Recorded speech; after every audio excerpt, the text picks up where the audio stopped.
We're on the air. Good morning and welcome to the third mutual regular open meeting, which was rescheduled from last week due to the holiday. So we hope that you had a good Thanksgiving for everyone who's watching and everyone who's here. I would now like to call this meeting to order. We have a quorum. Actually, everyone is here except for one board member who is still out of the country. And the next thing is the Pledge of Allegiance by our Director, Kushpada. Please rise. I pledge allegiance to the flag of the United States of America and to the republic for which it stands, one nation, under God, indivisible, with liberty and justice for all.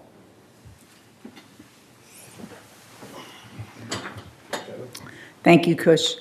The next item on the agenda is acknowledgement of the media, and I see you. Welcome. Do I have a motion to approve the agenda? I so move. Second? Second. Approved by consensus. There was one typo that needs to be fixed, Okay, well then it's not approved by consensus, so speak up. so I'll say no.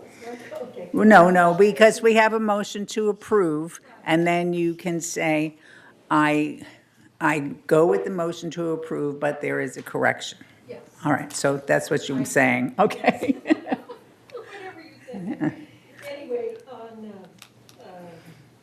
agenda item 12A, page 107, it's just a typo.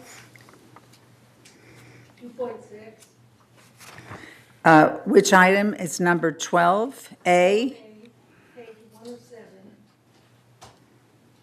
2.6, it says a mutual consent will be not be.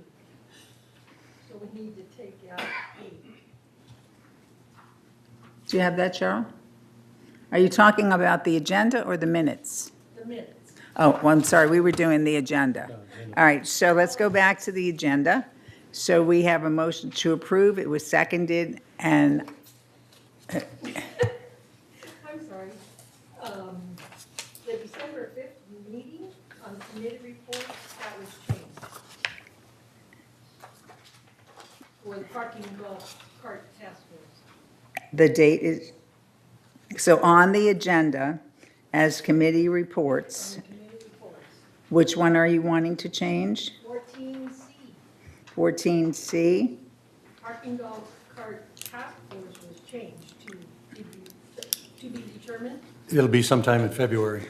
Okay, so we can correct that on the agenda? All right, so everyone, so it's not a major change, we're not adding or subtracting something, we're just clarifying something. So all those in favor of the corrected agenda? Are we voting with our hands or with these little magic pens you gave us? Yeah, electronically if it's working. Well, it's not, Yeah. so we'll just wave our little pens around. Okay, all right, so, so we got past that. Do we have approval, a motion to approve the minutes of October 16th? I so move. Second. Second, any comments? Just to change that on that one page. All right, so what change are you talking, what correction are you talking about now, Bunny? 12 days, 12:8, this is the minutes we're talking about. isn't this in the minutes? No, you're talking about the minutes, page 12A. What page in the minutes are you talking about? Well, this is, okay, it's a staff report for revision or alteration standards. We don't need to change. Okay, So that's part of, all right. So it's not a correction, it's just a little edit, so, all right. Right. So, other than that, so we have a motion to approve the minutes, we have it seconded, all those in favor? Okay, everyone, all right. So now report of the chair. Okay, well, we want to, we had some very exciting events with Third. We were able to appoint a new director for the Third Board, and we would like to welcome Mr. Pearlstone. Welcome, John. And we would also like to welcome Paul Chow back from his trip for surgery, and we hope that you get much better. You look a little bit better, so I didn't say a lot, but you look better, so that's good. So welcome back. We also were fortunate enough, and we did have a number of candidates. For the different positions, we have appointed 2 VMS people, one for a 3-year term, and the name of the person is Wei Ming Tao. Wei Ming was the treasurer of Third, and she has also, since she left the board, has been an advisor to finance. And Wei Ming has a tremendous amount of not only finance, but business experience. So we are looking forward to having people with business experience on the board of VMS, or just good experience and good desire to help us. So Wei Ming is on for 3 years. And then we also welcome, and he's supposed to be here, he might have gotten lost, for a 1-year term, Reza Karimi. I hope I pronounced that correctly. I saw him yesterday, and we welcome him also, and he is serving a 1-year term. We appreciate and thank all of the people who have applied. And always stay tuned, because you never know when there's another opportunity, but there are always opportunities every day to serve as advisors to the different committees, and we appreciate the input from our residents. Before I move on, I did already say I hope you have a wonderful Thanksgiving, and we will have a meeting before the December holidays, whether it's Hanukkah or Christmas or Kwanzaa or whatever people are celebrating, so the December holidays, so we'll go into that then. And outside, we have our welcome rain. And I forgot how to close my umbrella. So that only goes to show you.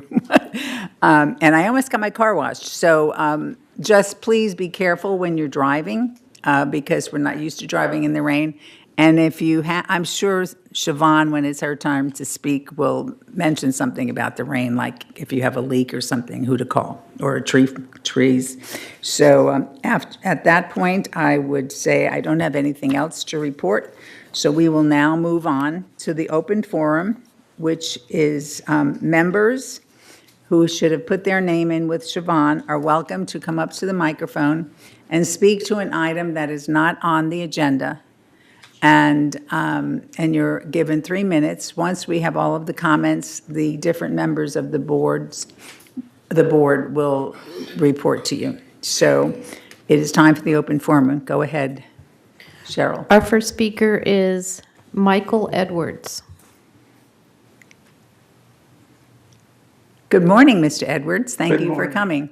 Is his name going to appear on the screen? In our land of modern technology, it's pretty frightful. So in any case, so his name doesn't appear on the screen, so could you please give your full name and manor number, and you are given 3 minutes. Cheryl will advise you if you're out of time, so go ahead, please. My name is Michael Edwards. I live at 3387A Punta Alta, a freestanding unit with no common walls. My request to add a lattice patio cover to our patio was denied based on the following from the Third Mutual Resolution 3/18/146, Common Area Use Policy. No further alteration may be approved on a grandfathered alteration that encroaches on common area, enlarges or changes the construction, purpose, or use of the previously grandfathered alteration. I submit to you that adding a patio cover attached at the roof in the airspace above the patio with 3 columns used for support does not encroach, does not enlarge, does not change the construction, does not change the purpose or the use of the patio. It is a de minimis change as it is to common area, not really usable by the general public or the vast majority of manor owners.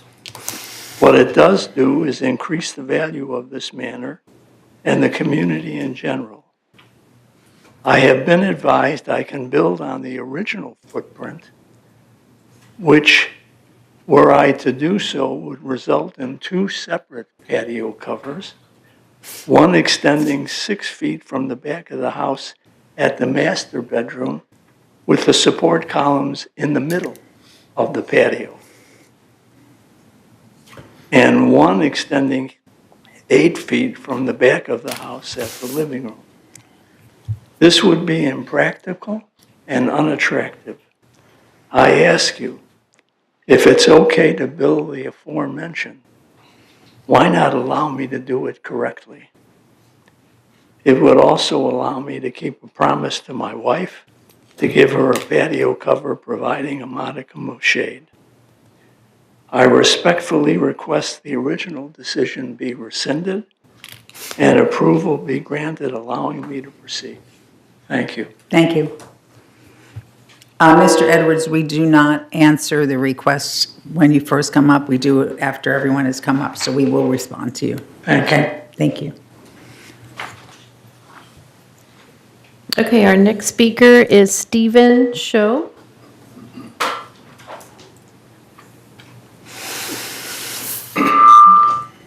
Good morning. Yes, good morning. That your full name and manor number. Yes, my name is Stephen Xiao. I live on the 2394, and then the manor is 2H, and the garden villa. Please help. My garden villa condo would flood anytime, and I'm living on the time bomb. The flooding from sink and toilet on garden villa condo has been a constant problem, and it is a nightmare, almost like I constantly live on the time bomb. It would flood and then destroy my home anytime. Just in a year, I had 2 water backflow accidents. One was last year, one was this year, and last year was fortunately, I was at home and I caught it on time, and then suddenly see the water coming from the sink. Okay, coming up, and I quickly, took the bucket and tried to scoop the water and throw it into the toilet. In one hand, I tried to scoop the water out. The second hand, I have to call the management for help. And then ever since, I was really scared. And then this year, I have to go to China in July. And I hoping and then praying, say, well, hope nothing happened to my condo. But sure enough, in August, it's flooding again. And then coming up from kitchen, the water all the way coming through kitchen to the dining room and to the living room, destroy everything, the floor, and then, so I, when I came home in October, when I walk in the door was unlocked. Somehow, when they coming to dry up and do things, and then left the door still open. Okay, and the home, like after the looting, the dishwasher was pulled out, the kitchen countertop damaged, or the floor is damaged. And right now, I do not know whether I should spend money to fix it so I can live and a little bit more comfortable, or just keep it in the like after the looting, still in the chaos, or what? Because they can flood anytime. No guarantee. And I think, this one, your time is up. as time's up. It's already 3 minutes? Okay. So, we will talk to you more. I mean, we have to get to the bottom of this, so please, just take your seat, and then, we're gonna have, our person who's in charge of M&C, Mr. Bada, will talk to you, we'll get all the details, and we will get this corrected. First, okay? So. Yes. So please, and Yeah, just please take the proactive action to we fix will. this. We So will. we can live in have a peace of mind, because we paid, expensively for the property and the management fee every month. Okay, so please make sure you stay. Thank you. Okay? All Thank right. you. Is there anyone else? Yes, our next speaker is Lois Rubin. Hi. Your name and manner? Yeah, Lois Rubin, 5509B. And I'd like an update on what substitutes for the Roundup that are non-toxic and organic are being sprayed now in Third Mutual. Okay. I know that it's been a while. However, I've been requesting this information for quite some time, and I have not received it. The people from non-toxic neighborhoods have provided Bruce Hartley on a number of occasions a complete list and a recipe for products that are working in other communities. So anyway, I thank you very much. Okay, for all thank that you. do. Is there anything else? No, anyone else? Cheryl? There was Jules, but he left the room. Okay, so then we're finished. Okay, Mr. Edwards, we don't generally, at this table, we hear you, but we don't just reverse a decision. So what we will do is we'll make sure you have your contact information, and if you are not pleased with the decision, you're allowed to appeal it, and the entire board will hear your appeal, and we can either keep the decision or change the decision. So I think after the meeting, if you would talk to Steve, who is in charge of that department, or that area, and then we will, if necessary, either relook at it or set up an appeal. So does that work? Yes. Okay. For the other gentleman, what is the name again, please? Stephen Shaw. So Stephen. Yes. Okay, I don't want to ruin your last name. Mr. Bada, over here, it will step outside, and he will get all the information, and we will definitely follow up on this.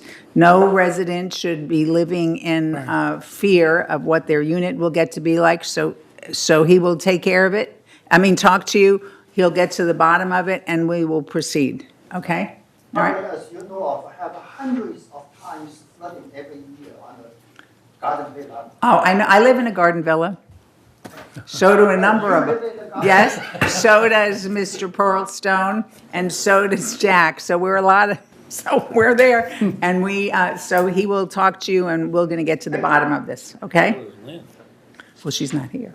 Okay, and the next item on the substitute for Roundup, I don't have the answer, and I don't know if Siobhan has the answer, because she's nodding her head, so I think that means she does have the answer. We are obtaining the answer and we'll provide it. So Siobhan, who is our CEO, she's the acting manager of here, oversees landscape, so she has all of your contact information, and she will get this information to you. But as you know, Third stopped using Roundup, and, okay. We welcome, I see him coming in the back, our newest VMS board member, Reza Karimi. So welcome. All right, so other than that, we have gone over the responses to the open forum. And we would now like an update from our VMS representative, Raquel Unger. Hi. Okay, good morning, Raquel. Good morning, Remember, you everyone. only have 3 minutes. No, I'm kidding. It's good because it's about 3 minutes. I'm from New York.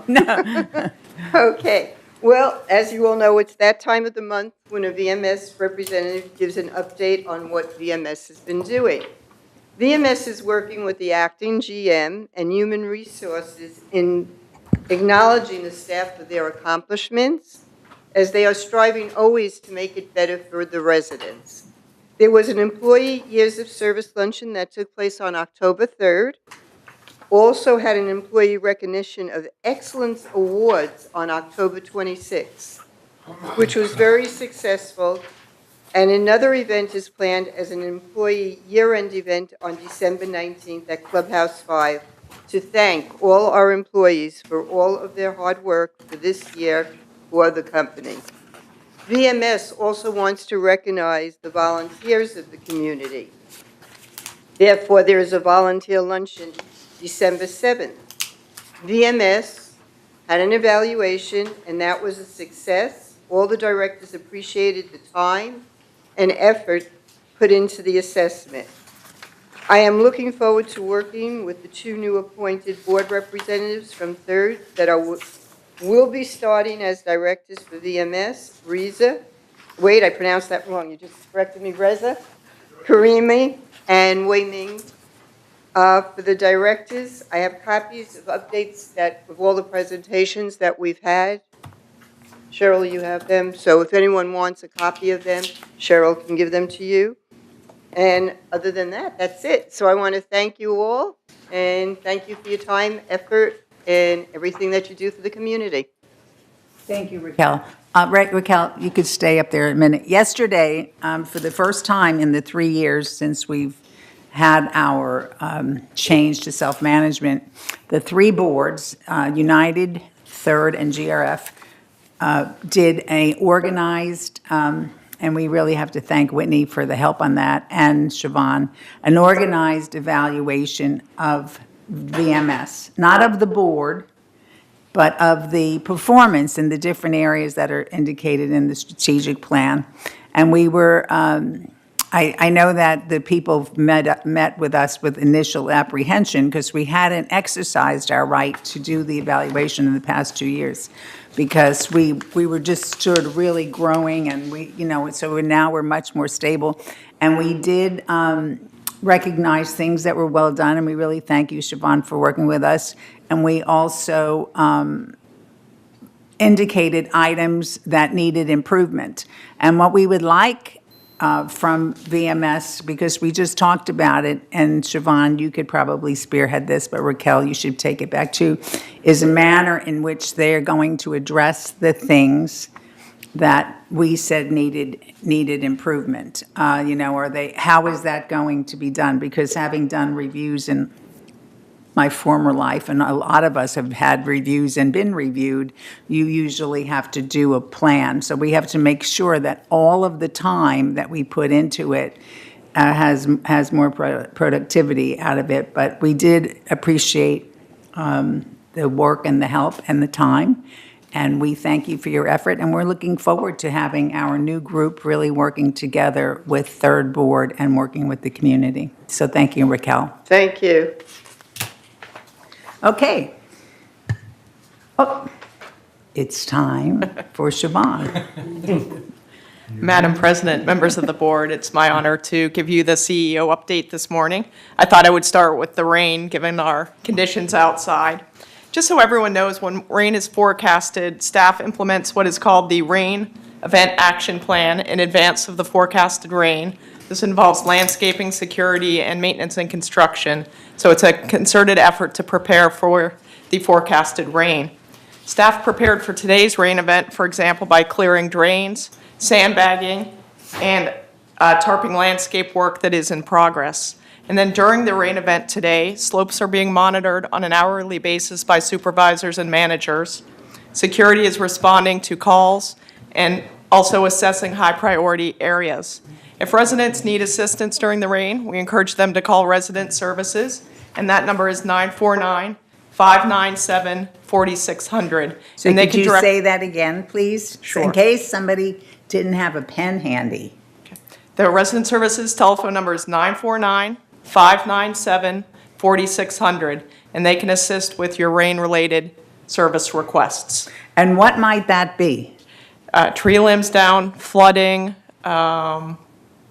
anything dealing with water and running off onto sidewalks and out of storm drains and so forth. Okay, thank you.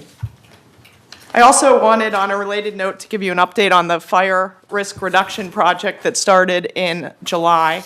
As you recall, the board authorized the expenditure of $200,000 for fire risk reduction work directed by the Orange County Fire Authority.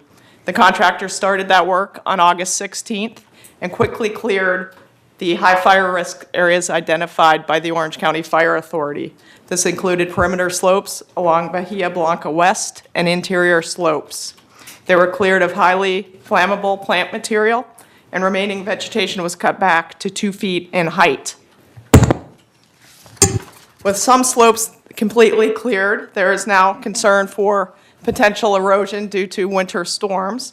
So on December 5th, we'll move into the second phase of the project, which includes hydroseeding of those cleared slopes.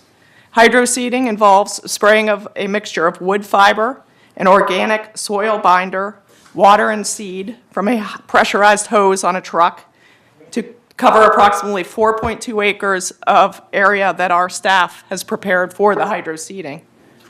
Just want to also mention that the hydroseed is a mix of a combination of several low-growing materials that will establish quickly and be easier to maintain to keep compliance with OCFA regulations. The organic soil binder included in the mix will protect slopes from erosion while the plant material establishes itself. I'm sorry. What will it look like? It's- I mean, when the plant material grows. It's just a variety of low-growing Okay. green plant material that All right. I binds thank the slope. And then the And do hydros- we have a list of the slopes that are going to be done? Yes, and we will be notifying residents Or adjacent to it'll this. appear in the blast? Also, and yes, Yeah, yeah. okay, thank you. So again, that'll start December 5th. The seeding will take about 1 to 2 weeks, depending on weather, to complete. But that should alleviate the concerns about possible erosion due to the winter storms. I also wanted to provide an update on the pickleball court project. The concrete slab was poured on Saturday, November 17th, and this is in the Gate 12 area, so you may have seen a lot of activity on that Saturday. The post-tensioning of the slab occurred this Tuesday, and all cables were tensioned without incident and accepted by the engineer of record. The light poles and fence posts have also been installed on the courts, and we're on schedule for a February completion date. So that project is moving along nicely. At this time, I also wanted to remind everyone of the contractor restrictions on Sundays and holidays, especially as we move into the holiday season. Contractors are not allowed to work on Sundays throughout the year and on holidays. Contractors will not be allowed gate access on holidays. So just as a Nor Sundays, right? Correct, correct. Just so as a reminder, village construction policy limits work hours to 7 a.m. to 5 p.m., Monday through Friday. On Saturday, work can occur from 9 a.m. to 3 p.m. And then work that doesn't generate loud noise, such as carpeting, painting, can occur on Saturdays until 5 p.m. But again, no work is allowed on Sundays or holidays. And we ask everyone to keep that in mind as we move into the holiday season. Is it 7 a.m. or 8 a.m.? 7 a.m.? No, I think oh, it's, 7 for light. yeah. And it's- exterior type stuff for the. Yeah, it's not, you can't start pounding a nail at Yeah. 8. You can be driving in and setting your stuff up, but you can't start banging. Until 8. Until 8, We will correct that then. Thank you. yes. Appreciate that. Well, that was my question too. If it's the quiet inside work, that should be okay, right? But not on Sundays. Sundays should Yeah. not be any work. Shouldn't be. Sundays nor Well, holidays. sometimes if it's urgent, then, maybe rain comes. Well, if it's urgent, it's urgent, but the thing is, Do we have Pete- to apply for a request for special permission? well, the thing is no resident should be doing urgent work. Urgent work would be being done by staff. I mean, the basic thing is people, what we find that happens is people, it's not going to be noisy to install these Right. cabinets. And it is disturbing, so Well, that's no, why for there's, example, with some of the paintings inside, or just to fix the ceilings because there was tumble down because of the rain and leaking. well, that, our staff would be doing that. No, we basically, unless it's an emergency that is being done by staff, If we do, our staff do, can they do it on Sunday? oh, yeah, of course, if they have something to do, they will, Okay. they could work at night. I mean, Oh, well, that you know, clarify. right. Our staff are not allowed to. If it's an Contractor emergency, right, hours, but yes. we don't want, because people always, it's like, and before you know it, they're banging ladders, Right, no and they're noise, banging their right. car doors and stuff like that, so that's why we say, May I ask that this rule be passed on to the people with the lawnmowers? the lawnmowers. Oh, yeah. We have Does- very early lawn mowing. By We, our I mean, staff or we by really, themselves? we really tried, even with our outside contractors, for example, the roofers, and that really makes a lot of noise, that people not start until 8 o'clock. And that is supposed to involve no screaming to your coworkers, which is really loud. I mean, they're doing roof on my street now, and it's like, so we're supposed to, it's supposed to be like sort of quiet until 8. They could set up quiet. And it's the same thing with the landscape crew, but thank you.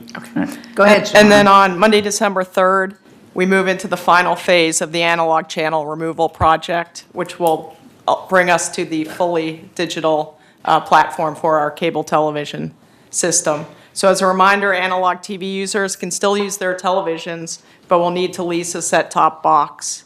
And for questions or to rent that set-top box, Broadband Services is available to answer those questions or provide the services. They can be reached at 949-837-2670.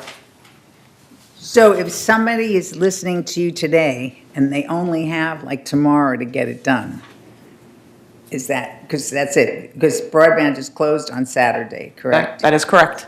Okay. This has been widely publicized. Oh, I know. We know. All right, thank you. Is there anything else? Yes, I just wanted to remind everyone to keep an eye out for the recreation events calendar. It's available in clubhouses in the community center now, and will be going out by e-blast this afternoon. This contains the calendar of events for December, and there are many popular events that our residents take advantage of, such as the New Year's Eve events, the holiday buffet on December 25th, and so forth. So if you're interested in any of those events, please pay attention to the details contained in those calendars. Thank you. Giovanni, you were going to mention the permanent social worker. That's right, I'm sorry, Director Frankel.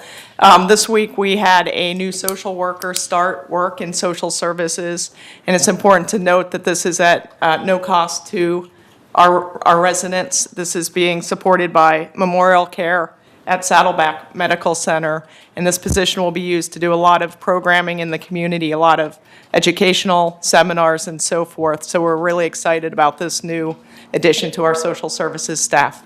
And I doubt if this will be put on the recreation calendar. So how will people know about the different seminars, et cetera? I mean, we don't have a social services newsletter, and we're not going to. Correct. We'll clearly work with Eileen in marketing and communications to make sure that the activities are well publicized in advance. Or they'll be able to like pick them up at the front desk or go to the office to get them. That is correct. Okay. Just one other thing to keep the community appraised. There is a committee of a member of each of the boards and 3 members of VMS who are working with our Human Resources Department on the identification and interviewing of the is it the COO? CEO, President. CEO, okay. I just call him the general manager, but I'm a basic kind of gal. But in any case, we're supposed to be starting, we have things set up, I believe, for this coming week and then the following week. So this is an ongoing process, so I just wanted to keep people advised of that. And we thank you for all of your excellent hard work. Okay, so the next thing on the agenda, Madam Chair, oh, yes, I'm sorry, Kush. may I ask Siobhan a question, please? Siobhan, can you please repeat that 949 number for the television? Yes, He sir. just got his pen out. No, I was, Bear with me for a both moment. of them. The telephone Any other number, thing that you want to talk about? the telephone number is 949-837-2670. 2670. Thank you very much. I myself didn't go to the Thanksgiving dinner, but, and I forgot to send a note to Brian, so I'll say it publicly, but a friend of mine went with her family, and they said that it was excellent. And the caterer, Martinelli's, I think it is, she said they did an excellent job, so I wanted to pass that along and make sure that we let Brian know. We will do that. Thank you very much. Okay. So the next item on the agenda, and thank you, Siobhan, is the consent calendar. So do we have a motion to approve? I so move. Second? Any discussion? Just to let everyone know, we really discuss this a lot before we get to the meeting, so it shouldn't be, like we're just looking at this for the first time. So, okay, all those in favor? All right, got that? Sure. So we're still not voting on this? I think, what do we have, like a blackout here? The screens? Okay. The screen is dancing. Oh. Have fun. Don't look, all right, you might lose your concentration. Okay, so now we have unfinished business, and then at this point, I could turn it over to Roy, because he's rather unfinished. Yeah, definitely. That's what my mother used to say. We have 5 resolutions, which have been on 30 days, so this will be the final vote on these 5 resolutions. The first one, 12A on your agenda, is to revise Standard 31, washer and dryer installations. And the main change is in Section 2.12, where we prohibit the installation of washers and dryers in 3-story buildings. And we restate that we will not accept variance requests for these installations. The refusal to accept variance requests was in the previous or existing standard, but the actual prohibition was not. So that's what that does. I move approval of this resolution. Okay. Second? Second. All those in favor? All right. So very clearly, this is not coming up with anything new. This has been something that's been in existence since, what, 1992? Is that? 1998. 1998. So this isn't something new. It's just a reclarification because people don't seem to accept it. Okay, next item. Next item is 12B as in boy. This is new. It's an administrative fee for damage reimbursements. It's designed to cover the administrative costs to process claims against members who cause damage to mutual property. It also covers the cost to prepare for hearings and appeals. I think a lot of folks don't realize how much work goes into getting ready for these events, these hearings and appeals. So I move approval of this resolution. Second? Second. Paul seconded. He came back with his hand up. Thank you, Paul. And just for clarification, this has to do with damage that is caused by negligence or an accident, and as far as it relates to a resident, correct? Mm-hmm. Okay, so all those in favor? I forgot to say any discussion, but I'm sure you would have just interrupted me if you wanted to, so thank you. That is correct. All right, so the next, 12C is a new payment plan agreement for fines, fees, and chargeable services. This payment plan is actually for delinquencies in fines, fees, and chargeable services. It's similar to the payment plan that we've had for delinquent assessments. That's been in place for some time. But this now relates specifically to fines, fees, and chargeable services. I move approval of this resolution. second. Second. Okay, and for clarification. Third. This has to do with, for example, somebody could get a water heater, and then they decide, well, I'm not gonna pay for it right out, I wanna have a payment plan, and they intend to have the payment plan without any service charges whatsoever. And the basic thing is that we're not a banking institution, we're a housing mutual, so we have fees attached now to the payment plan, but whatever we've established per this is totally in compliance with our CCNRs. That is correct? That is correct. Okay, all those in favor? Okay, Next item is 12D as in dog. This is a resolution to eliminate the yellow stake program. This resolution was recommended by the Landscape Committee for the following reasons. One, there's been no to very little management of the program and much abuse. Two, we have legal concerns about the expansion into the common area.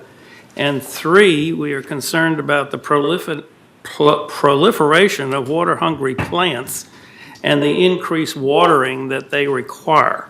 I move approval of this resolution. I second. Second. Discussion. Yeah, I have also comments. well, James is allowed to go first because he seconded it, and then Jack is next. Well, we eliminated the yellow sticker program because of the reason that Roy just described. However, for those people, residents, that you think you had a yellow stick program, and you think your plants are good, you love them, landscape is not just rudely remove them. In fact, we strongly recommend you make a request to resident services, have to step look at it. If your plants are water saving, you didn't step into a common area, then we're not going to remove anything. So, sort of like we check it once. If everything fit our community standard, we're not going to remove them. So don't worry if your plants are water saving. Thank you. And yes, Jack? Yes, Jack. I didn't have my mic on. There you go. We had that problem in our, at 2405 and another building about a half a block away. They came in, they were put in under the Yellow Stake program and just pulled them out. There was no notice. They were, in my mind, consistent with the landscape we use, but even if you decide you have to pull them out for whatever reason, it behooves you to notify the residents that that will happen. But that was the guideline. We'll notify them in at least a couple of weeks before we That didn't actually happen. do it. Well, I'm So- shocked because Yeah, no I'm one, shocked I too. mean, I don't want to be naughty now, but No. I never see anyone come and pull out a weed, even if it's fun. I mean, I have like, there's a beanstalk growing in front of my house. So I mean, so I can't understand that people are going around pulling out plants. So I know Siobhan's shaking her head. Yeah. Because if we're ever pulling anything out, it should be weeds. Not unless, Not and we should plants. notify the residents. Now, if somebody has a tomato plant No. on a slope, which we do, Yeah. then that's okay, because, we're not supposed to be growing vegetables, et cetera. But we will work on that. Thank you. Well, on the same parallel issue, in early next year, January, we're going to remove some of the turf. Right. In particular in can Gate talk in 14. our- But in order to prevent residents says, hey, how come you so rude? We will send out letter to those people that adjacent to those turf area. We tell them, when we kill the turf, we'll not destroy them. We have our purpose to replace them with the plants. So we Okay. will send out letters. So I'm sure Eileen is going to be all Yes. involved in that. Yeah. And if she wasn't, she is now. So, there she is smiling. Okay, so everyone so we had a motion, we seconded it, we had comments. All those in favor? Okay, next. Next is 12E, Edward. This is a new policy, tree trimming policy for solar panels. This basically creates a permission to remove trees that have grown to the point where they are blocking the sun from residents who have put solar panels on their roofs. If they want those trees trimmed or removed beyond the normal tree trimming cycle, we will do it, but they have to pay for it. If it's mutual property, then of course the mutual will pay for it. I move the approval of this resolution. Second. So, and if somebody wants something trimmed because it's blocking their solar, how do they do that? They notify the resident services. Well, the thing is I think it's important to always re-clarify with our residents what they would have to do, because it used to be in the past that I don't know if they used to have to go fill out a form and whatever, so they would just contact resident services. Yeah, well, Microphone. Well, in fact, I prefer them to fill up the form, because once you filled up the form, ask for your case number so that there's a record. So you're saying they should come here, get a form, fill it out, and hand it Yeah, in at make a resident written services? request. But if because they that was- can't, they could still call resident They services? can call, yeah, they Okay. can call.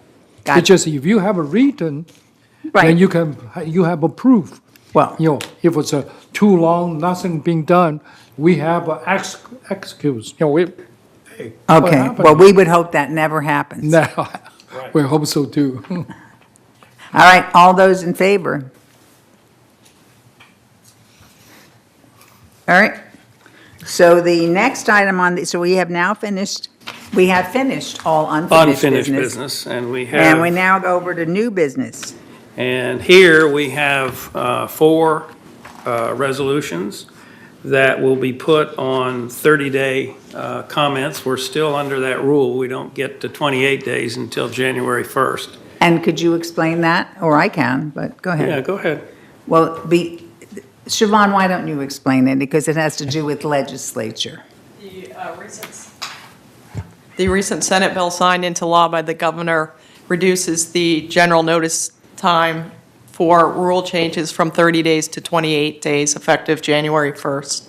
So this keeps us on track with monthly meetings. We don't have to bypass a month if generally. Right, because in the past, unless we held a special meeting, it would be like 2 months that you would be waiting. So I believe a number of homeowner associations did this appeal to the governor, and it actually passed. Okay, so these ones that are on 30 days, anything that we do this month or in the month of December will continue to be on 30 days. Is that correct? Yes, okay. Go ahead, Roy. Okay, so the first one, 13A, is a revised alteration standard 34, and it relates to windows and window attachments.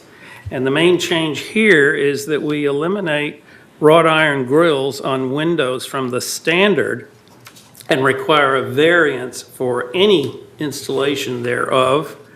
And I move putting this on 30-day review. Okay, so we don't have to vote on that, we just No. put it on to 30 days, all right? 30-day So the review. next one, but remember, If you have any questions or concerns about this, that is both the members of the board or the residents, they should contact who? Can we have a discussion now? Well, you can, if you want to, but who should they contact? If it's not, They can either talk to the chair of the Architectural Standards Committee, which is Director Parsons, or they can talk to Kurt Weeman, our Right. manager. Right. okay, so if a resident has a concern about this, because this is something different, and they say, gee, I read this, or I heard about it, I want to clarify, they would be best off contacting the board member. They wouldn't be contacting resident services about this, because resident services wouldn't actually know what they were referring to. So is that okay with you? Sure. All right. Can Yeah. somebody explain what is involved in this? Because I don't understand what they're going to do. What they had originally was a standard for grills on windows, bars, basically looks like New York City on the first floor. Excuse me, don't be rude. I'm not being rude. I'm not being rude. I'm trying to be humorous.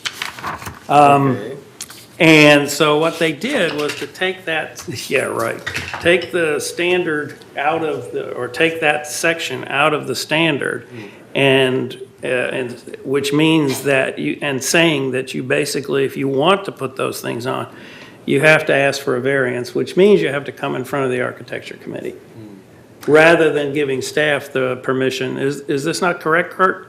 Yeah, correct. Okay. So I have a question, because this will go, do a lot of people have bars on their windows? No. All right, so this is, I mean, Just in Kurt, some areas, you yeah. could come up if you'd like. Are you leaving the room, or are you coming up? Getting that. He's getting that while He the was meeting's good. walking, he was walking the other way. So Kurt, how many, There's about a dozen units. It won't. There's only about a dozen units in the village that have wrought iron grills. Most of them are decorative. okay, so this isn't a pressing issue. No. All right, thank you.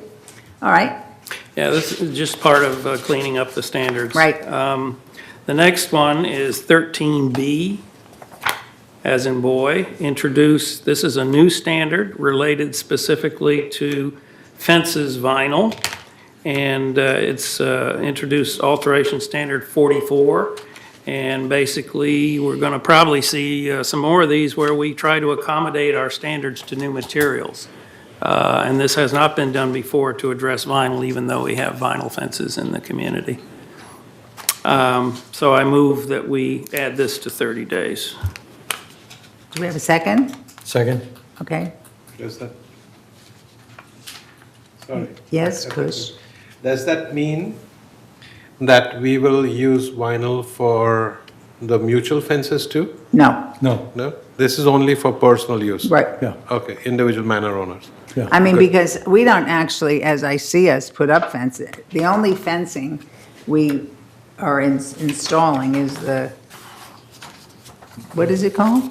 Oh, are you talking about the shepherd's crooks? No, Oh, no, we have the cedar Cedar, fences, yeah. yeah, the split cedar. Split rail. So- We have lots of fencing No. all along the slopes. No, but that's the cedar. That's what I Right. mean. I think, That's not this. I think for that, we had looked at different things, and what we decided to do was to keep something that looked the same, because we did not think it was a wise expenditure for us to go through the entire community and change all of that fencing. There were other priorities, so we decided that the product that we were using was working. We just had to change some things about, maybe about how when we put it in the ground, it could be treated so the water wouldn't impact it. But we spent a lot of time on that That's one. why I wanted to ask this question, so it can be clarified that it only means to Right. manor owners and Right. not the mutual Right. owners. Right. Yeah. The other Not the fencing mutual. comes to your committee. Correct, that's All what I right, wanted to know. so that one's on 30 day. Okay, C, Don't need new projects. 13C is an accounting resolution. and that's not on 30 days.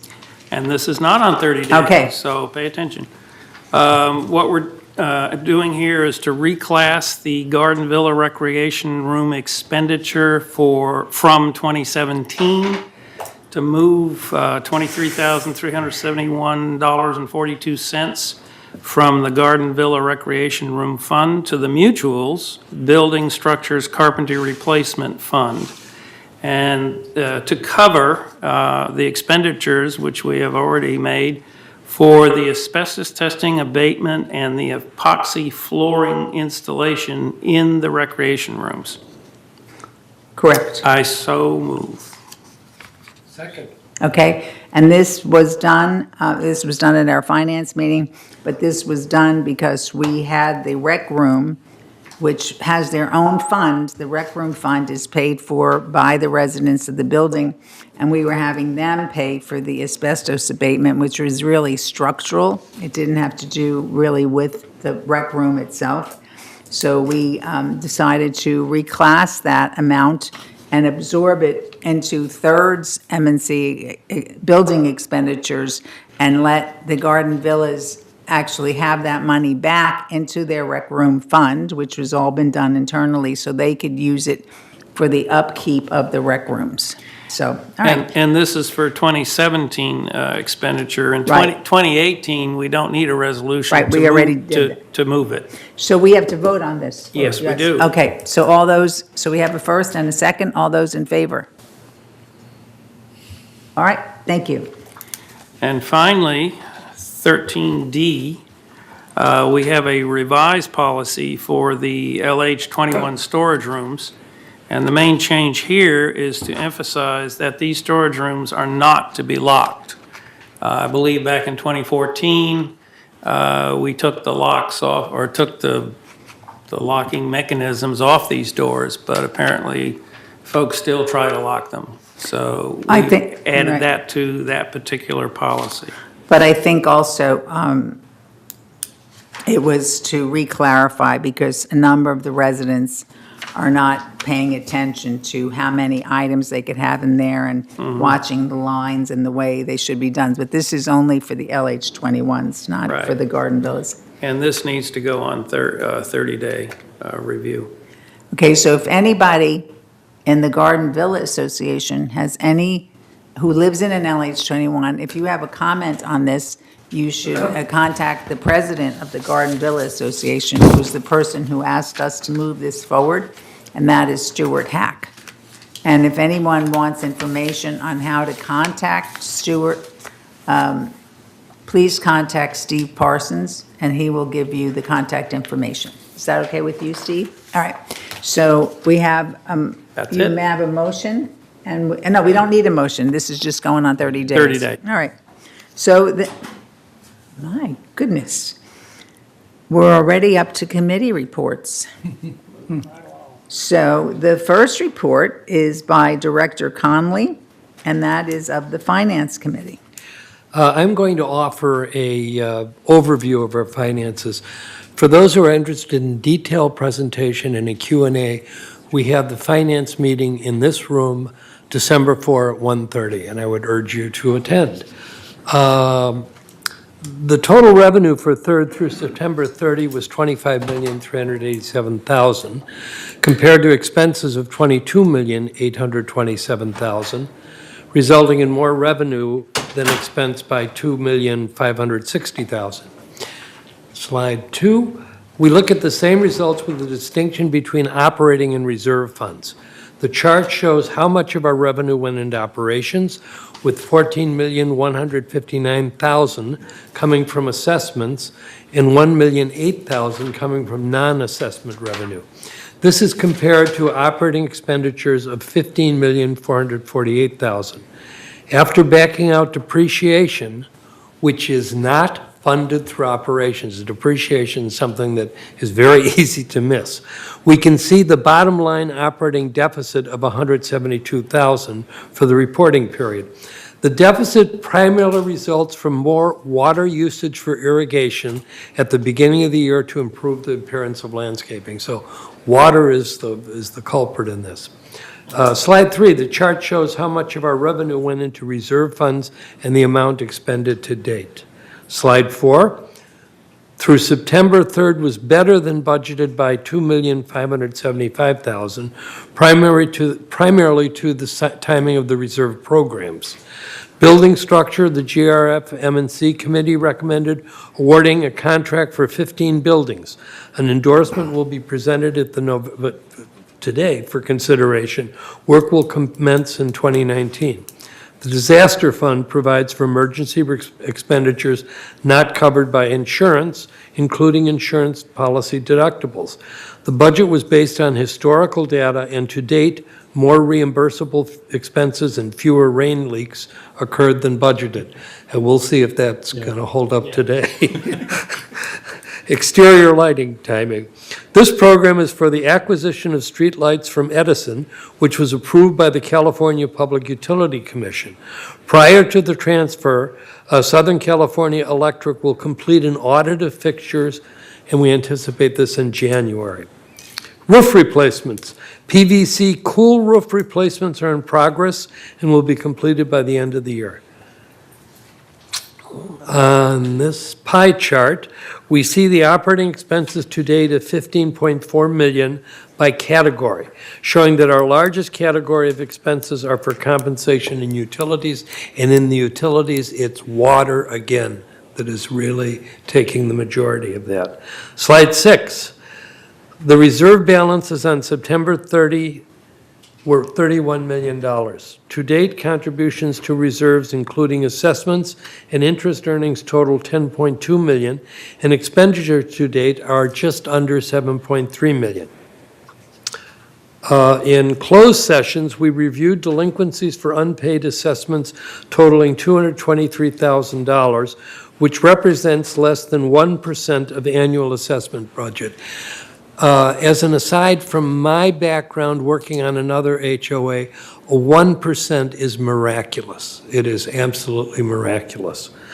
We are able to maintain such a relatively low level of delinquencies by following prescribed collection policies.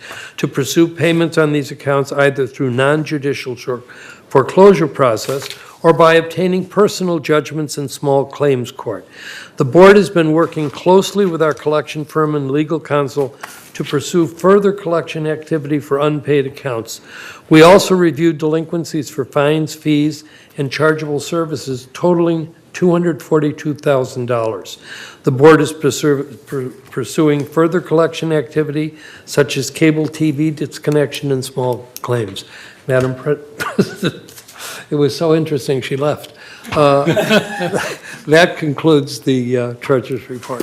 Thanks, Jack. Just a couple things I'd like to add to this. I know some people track this, is a monthly resale report for October. For Third Mutual, we had 34 that were closed compared to 46 last year. We're down a little bit. But you can also see that our surrounding communities are suffering the same effect. Average resale price, though, a year ago was $409,000. Yeah, the average is $416,000 now. So your value of your property is still going up. One other thing is on the leasing, we are now at 27.7%, nearly breaking the mark of 28%. So it's gone up. Gone up a little bit. This is the first time it's gone up in years. Right.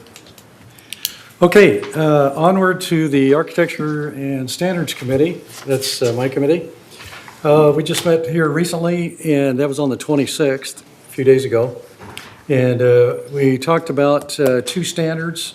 If you don't know, we're going through architectural standards, updating them, and any that we think need to be created, we create them, submit them to the board for approval.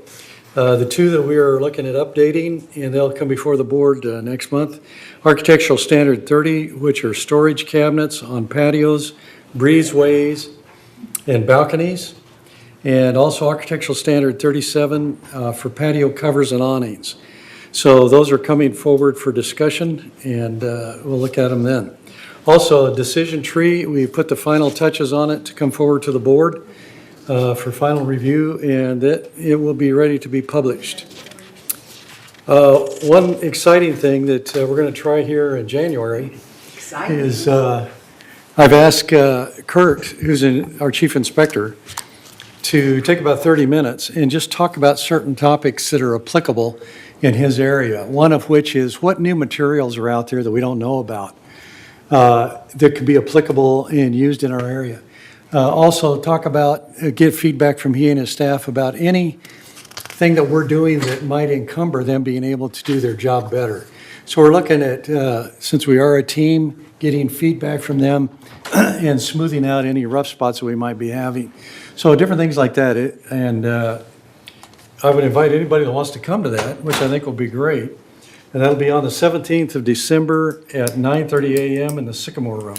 So that would be a good, if they're reviewing things that could be used now, that would be a good meeting for them to get the information to Eileen, so it could also be promoted either in the breeze or in some way, because it's just an update. People can attend. Right, but no, but not not only attend, but it would be something you could let people know about. Sure. Got Maybe that, still have got to go that, through the approval Siobhan? process.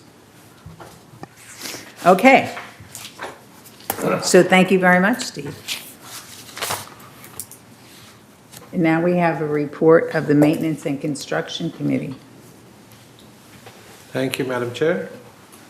We had our meeting this month on November the 5th, and in that we discussed our project log, and it's getting completed to the point that at the end of the year, which is December, we should have most of the project log completed with a few carryovers which will continue, which is an ongoing work. Staff is working currently on the cul-de-sac signs and the street light acquisition, which we will get more information. Stay tuned for the next board meeting when we will be able to give you more information on that. The staff are busy working on meeting the deadlines, which is the end of the year, to finish many projects. And our next meeting is December... January, sorry. We don't have a meeting for MNC in December. Our next meeting is January 7th. So so just to update, we're still going to have a project log review every month, and that's going to be with you, me, and Bunny. Correct. To make sure that we're staying on focus with our projects. That's correct. And then, and we're also looking at the possibility, because things are much more organized in MNC, of going to every other month meeting. Has that been decided? It is decided, but we haven't announced it yet. So Okay, I well, didn't know this is a one. perfect time. Okay, we were going to announce it after our January meeting. Well, no, because the thing is that staff has to fix the team-up calendar. Okay. And remove the meetings off of there. Siobhan has to give us a big thank you and pat on our heads, because she's happy when we cut back the number of meetings, and so should us. And it is a real commendation to you and to the MNC committee for moving forward, and now we can only do it every other month. Yes. So, got that? Thank you. Yeah, officially, we have moved our MNC meetings to every other month as of January. And staff appreciates that. Thank you very much. Thank you. Well, they deserve it, because they're doing such a good job. So we heard that there was a change in staff in MNC. Is there, that one of the, We have received Bruce Hartley's... no, that's not MNC. Oh, I'm sorry. There's no change. Is Mark still in the maintenance construction? Thank you very much, James, for giving Siobhan a clue. Yes. Because he was one of the people who was like sort of, Ernesto's in charge, Yes. and then he had Guy and Mark, so there's been a change. That is correct. Mark Stahl, one of our maintenance managers, is leaving the village, and we have started recruitment for his replacement. We have a number of solid candidates that Ernesto will be interviewing. Okay, excellent. All right, so we're not up to the other one yet. The Parking and Golf Cart Task Force, Director Parsons. Okay. Yeah, we met this month, and we've rejuvenated the committee, looking at different things that are happening around our area, things we need to plan for, as well as long-range planning. Just for instance, if you haven't noticed what the automobile manufacturers' trends are going to be from 2000 to from 2020, 2022, it's just skyrocketing with hybrids as well as total electric vehicles.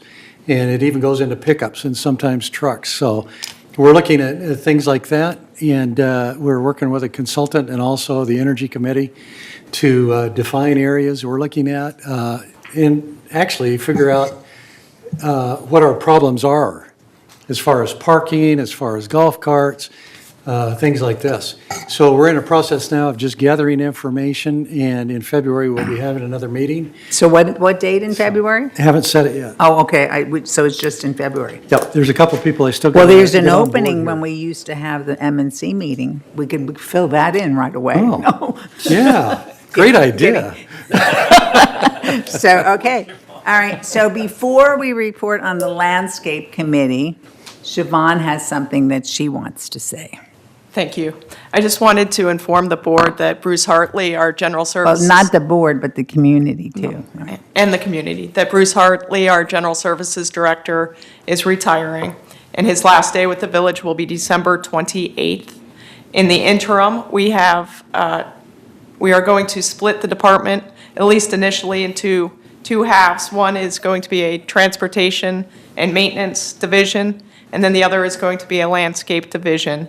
We have hired Bruce's successor for the transportation and maintenance position. That employee will start on December 12th. We're very excited. He's a very seasoned employee and will be a welcome addition to our staff. And then this week, we are interviewing landscape manager candidates and have an exceptionally strong pool. And we are very excited by the caliber that we are interviewing. We're very pleased about that because we on the board level were very concerned about how many things Bruce had to do.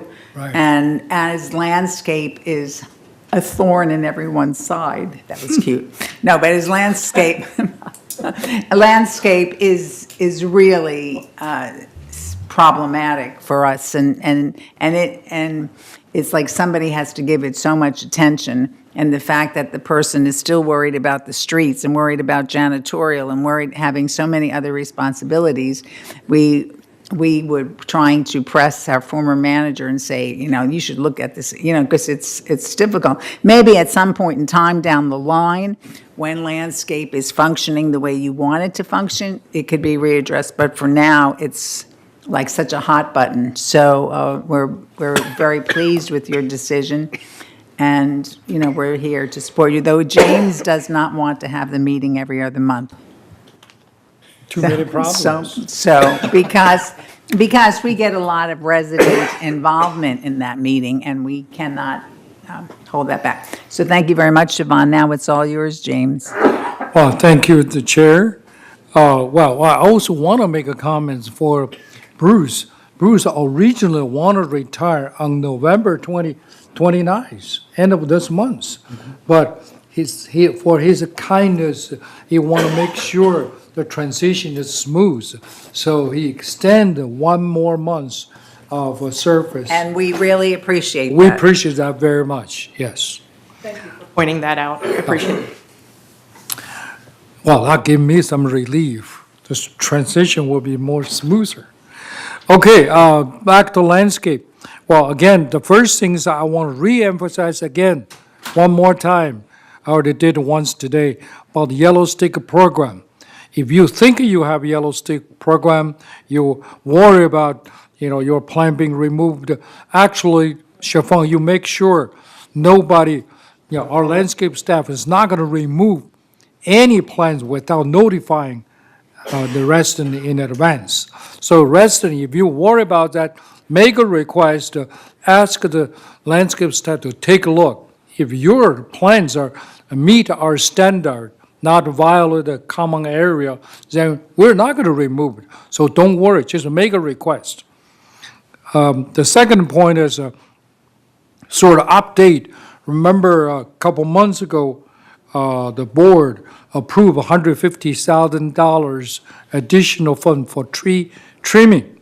Well, now I'll update you a little bit. For that $150,000, $91,000, $91,786 being spent, and the remaining $58,614 are still there for the unscheduled tree trimming, such as street light trimming, et cetera, et cetera.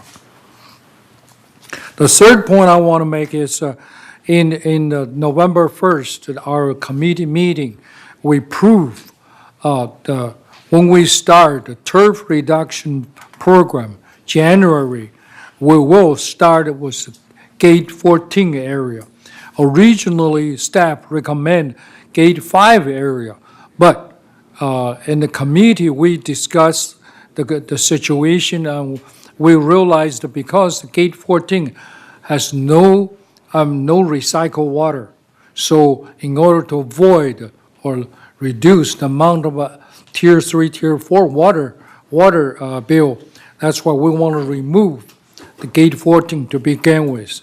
And we're going to select a large grass area so that people can tell the difference between the turf and the water-saving plants. And before we do that, the staff communication will send out letter to notify you. So when they kill the grass, don't worry about it.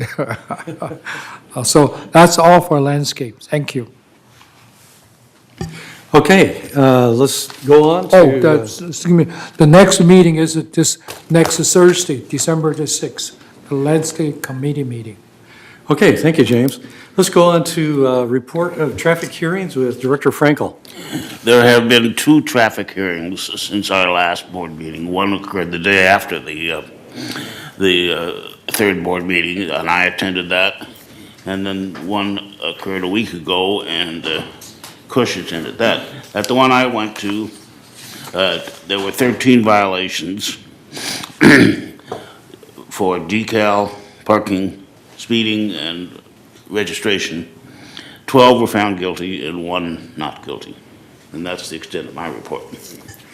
Kush, do you have anything you wanted to report, other than the fact that you didn't like it? It takes a certain personality who is able to do that well. So, but John and Jack, thank you for it, but he immediately said, And so. The judge and jury part I don't not like. Yeah. So, there were 4 decal violations. There were 3 parking violations. There were 4 stop sign violations, and they were blatant. We saw the video, and it was kind of funny when people went, whoa, did I do that? Then there were 3 no-shows, or 2 no-shows. So total we had 13 people, of which only 2 were found not guilty. Some of them, a couple more, we let go as guilty, no fine, and the rest were all found guilty. This is just a question. Do many people go to the class, the training? Do we still have the traffic school or whatever? They're all offered to And do many reduce people the fine go? to $20 if Do they go people- to school. Do they go? To my knowledge, there's about 10 or 15 people that do each month. Oh, okay. Thank you. All right. There was no information on that. Okay, well, that's just a general question. Okay, the next item on the list is the report from the Communications Committee. We haven't met, we didn't meet last month, and we do meet every other month. So the next meeting is January 9th at 1:30 in the boardroom, and we are going to meet on that date. That's my report. Okay, and are we still talking about having a joint communication committee, or is that on hold? That's on hold. That's on hold. Okay, all right. So it is, the next one is January 9th in the boardroom. All right, we'll have to talk to Eileen. All right, report of the Energy Task Force. Director Frankel? The recently created Energy Task Force has 2 members from each of the housing neutrals and 2 from GRF. Can you make sure you update Paul now that he's back? Yes, I'll do that. I don't mean now, but, okay. At the last meeting, we elected Bert Moldow to be the chair, and he was previously the MNC chair on Third Mutual, and now he has extensive knowledge. He's an electrical engineer and will chair the Energy Task Force.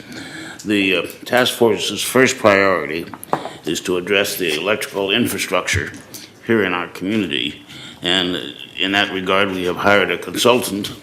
And he was at the meeting and presented a scope of work, two scopes of work, actually, detailed scopes of work. And they're available if anybody wants to see them. And we discussed those scopes of work in detail. Basically, the scopes of work for the consultant's name is the Energy Consultant, or TEC, with support from another consultant, TRC. The scope of work basically is to review our community electrical infrastructure. And also, what is the 10-year, what are the load requirements to support this infrastructure? So these are obviously very difficult issues. Develop an action plan to develop a community-wide EV charging policy with the emphasis on multi-story residents and in garages and carports, and a plug-in electrical vehicle policy. So these policies are highly sophisticated and need a lot of review by the consultant and the task force, inter alia, which means amongst other things. Okay, thank you, John. Next item on the agenda is the Water Subcommittee. And this Water Committee is a very big thing now. Thank you very much. Even more than ever. I have a very heavy burden on my shoulder now. And we're glad it's raining. Okay, again, thank you, Chair. Well, let me first show you a few slides of the data, and then we'll talk about what we're going to do. First one is the monthly. The latest is September this year. You can see at the bottom line, the total Tier 3 was $6,365.76, and the Tier 4 was $2,300.53.62. So this is not too bad. But, well, I didn't have time to calculate when I submit the slides, but on the irrigation side, Tier 3 was $4,100, but a Tier 4 was only $719 because staff working very hard tried to fix the leaking irrigation pipes. And on the residential side, Tier 3 is $2,200, and Tier 4 was $1,600. Now, with this information, then the next slides, please. Then this particular slide is again the high Tier 4 meters.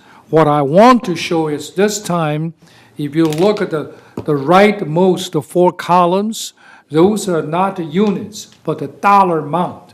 So when the staff was sending out the top 15 meters, we're going to give them the total amount. For example, the top line, I'm not going to mention the metal number, but the total is more than $400, just one month. And others is more than $500. So we hope that by provide those numbers, give you alert, the resident, even you think you don't pay the bill, water bill, but actually it's a part of your assessment. So you just don't directly see the water bill. So that's why we want to alert you, please conserve usage of water. Now, to the next slides, please. Okay, this last. So this again, the bottom line. The first 9 months of this year, our water bill is over $2 million already, and of course that exceeded the budget, and that's why we prompted the, one of our water committee director, Jack, called a special meeting and program, and we're going to refreeze the things we can do and give to the communication. So, Jack, perhaps you want to make a comment? As treasurer, when I started looking at our expenses, the water expense jumped right off the page. As of today, we're probably over $300,000 ahead of budget. It's just astonishing, absolutely The astonishing. word we would use is over budget. We don't want to be ahead. Oh, okay. Over budget. All right, over I know it. budget, I was over budget. joking. And you've got two areas that water usage, one is landscape and the other is in the homes. I was talking to a resident in Tier 4 and explained what the impact of this could have on our assessments, and she saw the face of God. And now we are in the process of putting together a plan to get building captains to participate in the water conservation by first going to each one of the units and seeing that, they're using efficient shower heads and so on and so forth. We're thinking of doing something where we would offer a package partly funded by the association of water conservation, things like shower heads, low-flow toilets. Right now, the way I understand the rules, when you put up a home for sale, it's inspected and you have to put these things in. Yeah. We're trying to get to the point where you're going to put those things in regardless of your selling or not. It's the initial stages on that. The landscaping, I am less familiar with, but I think that leaking pipes and drain inspection would probably be the best thing we can do. The last thing I would say is we should have been paying attention to this years ago, which is the equivalent of saying I should have bought Microsoft in 1980.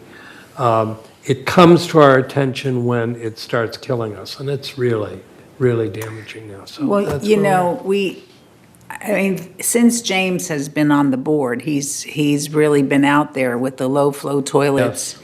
And he's really been out there with, with the shower heads, et cetera. And I think that we tried to have it be that when the people who leased their units had to change the toilets the next time a lease was up, and we had a resident who brought up like major complaints, and they didn't feel that it was right, et cetera. So we had to back down on that. But if we can come up with some program where we make it very cost-effective for the Right. residents to do that, and whether Third picks up the labor or something, because in the long run, how much do you, I don't know the calculations, but how much do you save with a low-flow toilet in 1 year? Because how much water, do you use? So I know that we went and changed them all in the rec rooms, and we're supposed to share the cost, the cost was shared with the rec room committee, but we just have to keep coming up with things that maybe how much can, like you're doing, how much do we save by offering good things to the committee residents? will discuss, Yeah. will come up with a proposal. Things like maybe we'll partially rebate, get a rebate, or we just provide certain mutual money to help the resident to, for example, purchase low-flow Right, toilet right. or low-flow, well, I'm strongly feel is about the recycle pumps for your water heater, because that costs me $200, and maybe not too many residents willing to spend that money. That's where we need to Okay, come in, yeah. give a partial assist, so because, I used to, in the wintertime, it takes whatever the distance between my faucet and water heater, it took 1.5 minutes before the hot water comes. But now with those timer on, the motors on, less than 30 seconds. You imagine that 1 minute of water flow, that save a lot of water. So, and I know that Siobhan said that she was very, very familiar from her past experience with water conservation, so I know she's extremely busy now, but Yeah. she was willing to help us. The next hand that I saw up was John, John Pearlstone, because I was looking that way. Yeah. And then there's the other John and Bunny. So let's start with you, John. Great, thank you. Couple questions. On that last spreadsheet, the column, it says accrued. I assume that means accrued because it says accrued at the bottom. It's just another, it's just Yeah, another way. I'm trying to of saying make It's as the much as reason possible. is accrued. Is No, because that's what I each- wanted to ask, is what does Accrued. accrued mean versus, so what is the difference between 2241 and 2193? Explain that difference. Well, the accrued is means that every month when the finance department, when they obligated have to come up with number, but they don't have actually the water bill. So they call it accrued. Accrued means calculated or forecasted number. So what does year-to-date mean? Is that actual money paid? Yes. Yes. Yeah, and then, you're right. as And of then September. So year-to-date means I saw, when I generated this number, I already saw the bill. As So- of September 30th, is that what this Yeah, figure's only through? to end of September. And is the budget also through September 30th? Yes. And is the Yeah. is the budget the Green Book figure divided by 12 times 9, because 9 months are No, completed? I think different months have a different amount. Oh, because It it's different varies, days depend in on the in season. each month or something like Yeah. that? Yeah, I mean, sometimes they annualize the numbers, but in some areas, such as water consumption, it's not actually annualized because they use Right. it So, based on past. The reason I want to list this both accrued and year-to-date is sometimes because the program, the accrued, the forecast number are way higher than we are actual. That's where I want to put this, hey, we didn't use that much water. It's the way you formulation forecasted. But at the end, Yeah. they only pay what we actually. Well, it looks like, my question I'm asking, just so I get a handle on where we're at with this thing, it looks like, on average, it's over 200,000 a month for. Well, sometimes they're Yeah, less, yeah, so well, it just depends on the. season and months. all that stuff. But I mean, it really shouldn't be that seasonal in terms of water usage for the residents, I suppose would be my Correct. take on the matter. Correct. And so. Many is for So the if I irrigation, if I assume 200,000 a month, just as a discussion, times 12, that's 2.4 million. We're already at 2.24 on the accrued column as I see it. But again, if we have 3 more months and you'd have 200,000 per month, you're saying we're gonna end up at about 2.8 million for water. And I'm looking at the budget, it was 2.5 million, so that means we might end up about 300,000. And again, just to clarify. Probably. No, north of well, if you look at the last column to, and the second column to the, when I label the difference, you can see the difference sometimes is positive, sometimes negative. But he's So it trying, depends on the he months. was trying to forecast the year. Right. The biggest challenge, John, is that we're going to be over budget this year, and we set the budget next year at the budget that we have this year. So we already know that we're in a tremendous, but we set the budget knowing that we had to really work with the residents to get their help and support. Well, and again, that's where I'm going with this, Yeah. is to try to understand, do we have any quantification of the potential savings that might be generated if everybody did it perfectly inside their residence? And that is why Jack so wanted to get involved. We're having that discussion now, but I think we will be able to come out with a portrait that shows, if this continues, this is what's going to happen to your assessment.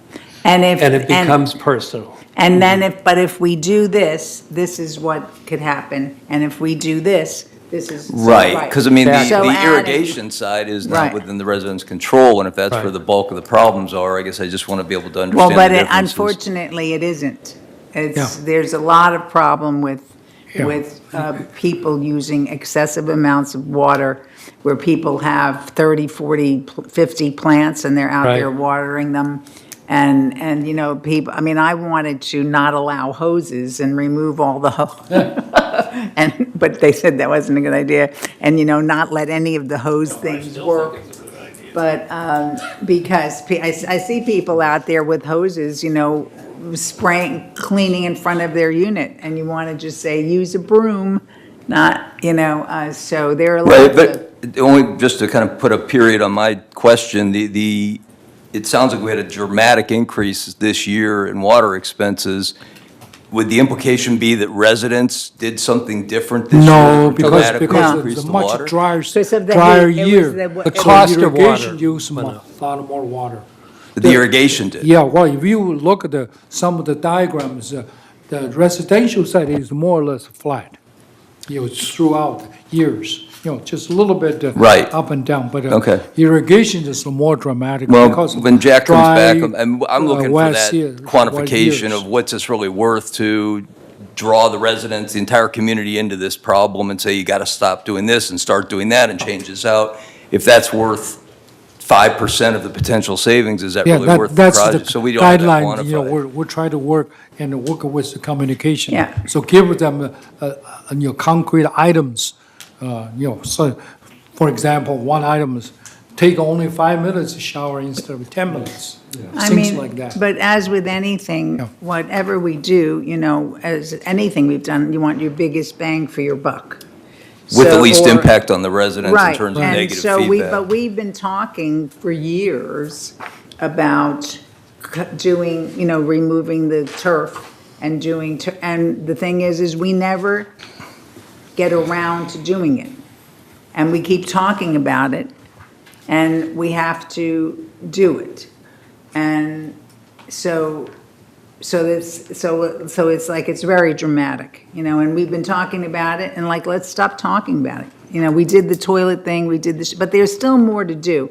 The thing is what more can be done on one side that isn't of great inconvenience, but what do we really otherwise have to do, and not just talk about it, but actually do it? Which is So- what I want to Right. talk to you about. All right, thank you. Madam Chair, I think I'd like you to weigh in on this issue. The concept of asking building captains to be proactive is a terrific idea, and we could meet with them and ask them to be proactive with their residents.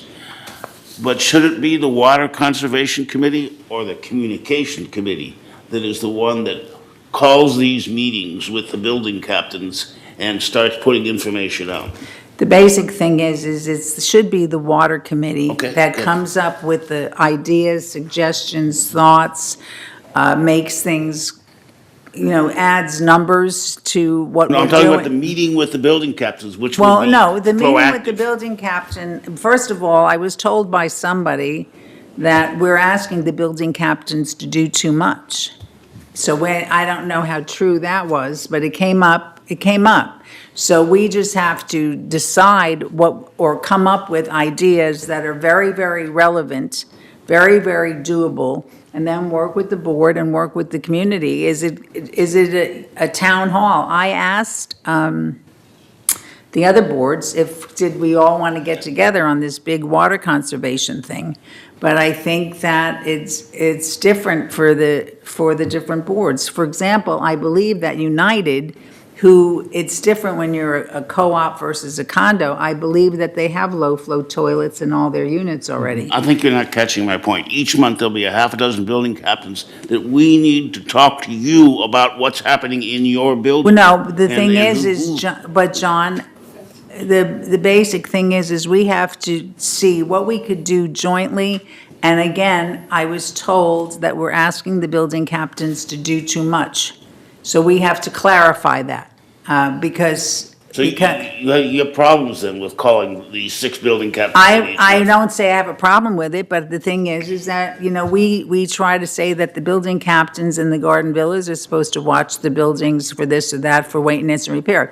Then we say the building captains have to be there for disaster preparedness. So I don't, before you know it, we're giving them a lot of jobs. So we just have to decide where we have to So you're go. going to do this at the board level? Which committee is going to make this recommendation to the board?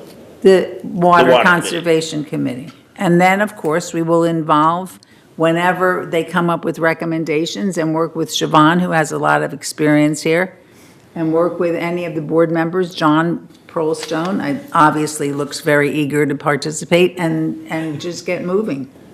We have to We just have to do whatever we can. To my knowledge, this is the first time we've made a concerted effort to address water usage. It may be that. We started 3 years ago. But I mean, Yes. to address it like we are now, well, In a I've been here global a year and a fashion. half, so, but we've done nothing. No, we have we've done done something, something. but we have done quite a bit, but obviously not I enough. wasn't called the toilet, the director. No, we have done, but we haven't, I don't think people have heard us. You know how, I think the message isn't heard, because I don't, there is, we Well, sat there talking about water conservation, and then I was shown a picture of the former shuffleboard court, and what did they do? They made it a grassy park.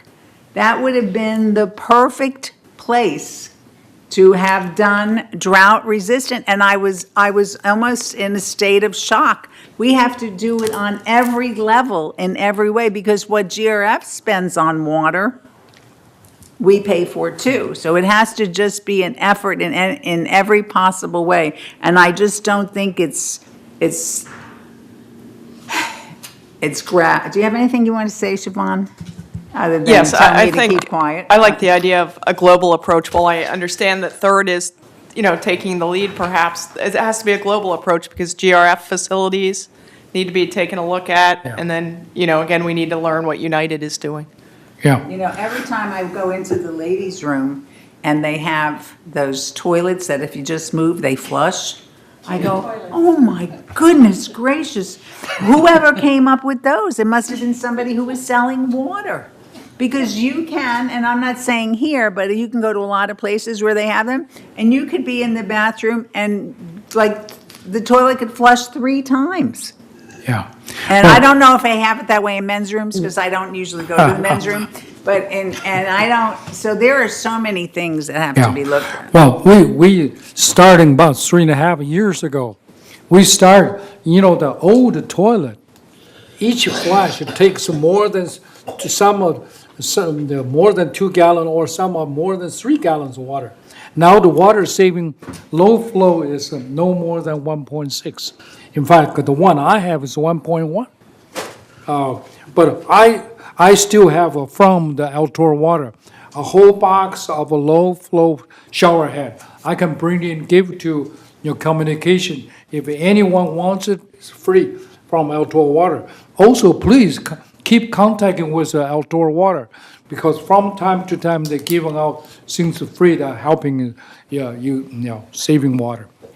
The point I was trying to make, my apologies. And for please, make your point. Oh, yeah, the point I was. But Bonnie didn't go yet. Oh, And I'm she sorry. she's been waiting so long, she might have forgotten what she wanted to Well, say. I didn't forget because you and Siobhan both talked about what I was thinking, the global approach. Right. We pay for this, we pay for the water, and I think we ought to do something to encourage GRF, to change those kiddie toilets in the facilities.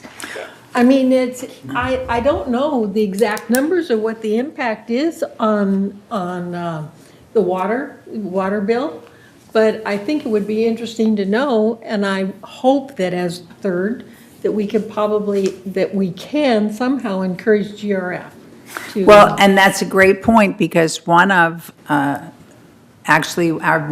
VMS board member brought up the fact that at the garden center, some people turn the water on and it runs all day.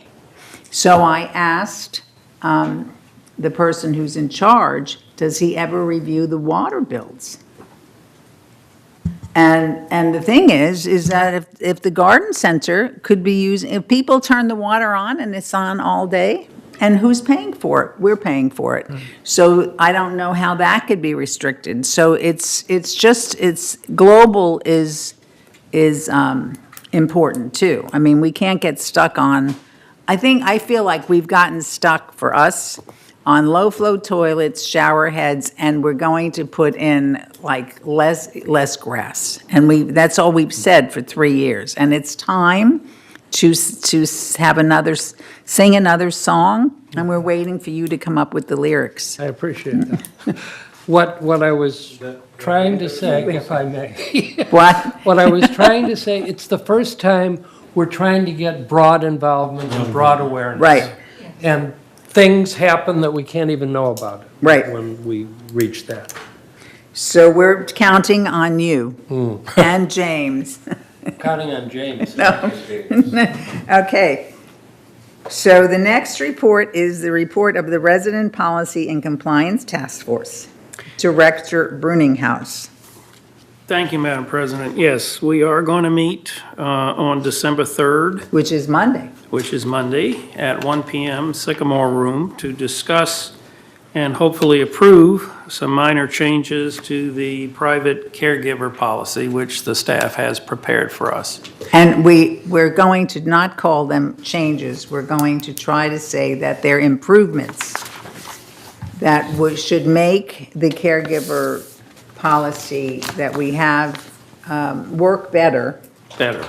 And have, and social services has been involved with this time.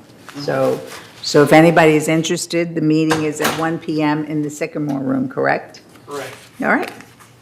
Okay, so the next item on the list is GRF committee highlights. Is there anything to report from CAC? Yes, there's several things here. We're going to have some fun for a little bit. So I'm going to highlight some things, and there's 3 things that I want to talk about at the end that I think are going to be of significant value to certain people. Some people may know that there are monthly movies that are being offered, and the average attendance so far has been 350. If you haven't taken advantage of that, is a real hoot. Okay, hoot, fun. That's in Oklahoma. That's Oklahoma. We don't use that in New York. Well, you should. Okay. Clubhouse 1 is proceeding with walkthroughs to plan for the upcoming renovations of the kitchens in Dining Room 2 and Dining Room 3. Performing Arts Center design contract was awarded, and the planned start is mid-year next year. Clubhouse 4 has addressed the OSHA compliance issues, including a new ventilation system and valve gates to be installed in the wood shop, improving the ventilation system. And boy, are they happy about that. In the past, wood shop people have not had an air conditioning system. They have it now. GRF is also looking at hoods over sanding areas to help clean the air even more. So some people were really concerned about OSHA requirements. Clubhouse 7 will replace the bridge room chairs, and all chairs in the clubhouses will also be replaced. The sharing of Court 9 with pickleball and tennis is going well, which I think was in doubt at the beginning, but I think they've worked it out very well. The drinking fountain was installed in Garden 1, which people are happy about. The community gathering area in Garden Center 1 is being designed. The equestrian center transition to a new supervisor, Ms. Olson, is going well. A new software programming being installed to help with payments for lessons of writing. Okay, on to some other things that are coming up here in the holidays. The 3rd annual holiday festival will be December 1st at Clubhouse 2. 6 to 8 p.m. and we'll have holiday music, tree trimming, Santa, gift donations for Spark of Life, and free hot chocolate and cookies with spiked drinks for purchase. All board members cannot attend. Okay. This is a family event, though. Something that's happening that a lot of people take advantage of is the upcoming holiday buffet. Be hosted on December 21st at Clubhouse 5. Tickets are on sale, so check in on that. December 25th. Oh, you said 21st. Did he? It's December 25th. I thought you wanted people to come early, so December 25th. No. Okay, and something really cool that's going on, and I'll just show you a brochure that you can pick up anywhere. And this is for the Performing Arts Center New Year's Eve show. Will be December 31st with tickets on sale. VIP tickets are extra for you to meet and greet with James Darren. This will be Clubhouse 5 Rockin' New Year's Eve Bash. Now, for those of you who may not remember James Darren, he was live and well. Call him Jimmy. Yeah, live and well when I was growing up. For any of you that have seen the movie Gidget, he was Moondoggy in that. He's also played on Star Trek as an actor and also Deep Space Nine. So look for this brochure. It's everywhere, I think. And be sure you get in and get your tickets early because this will go fast. One other thing I'd like to mention that we discussed with different boards. Well, another thing first. Golf area is looking to do a wine evening at Par 3 to boost usage. And I think they have a lot of interest in that. So if you're interested, be sure to watch for that coming down the pipe. ESL, that's English as a Second Language classes, are being offered through the Recreation Department. And we've talked about that for people that don't speak English very well or not at all. The classes already have 80 students enrolled. That's very, very good news. One last thing I'd like to mention.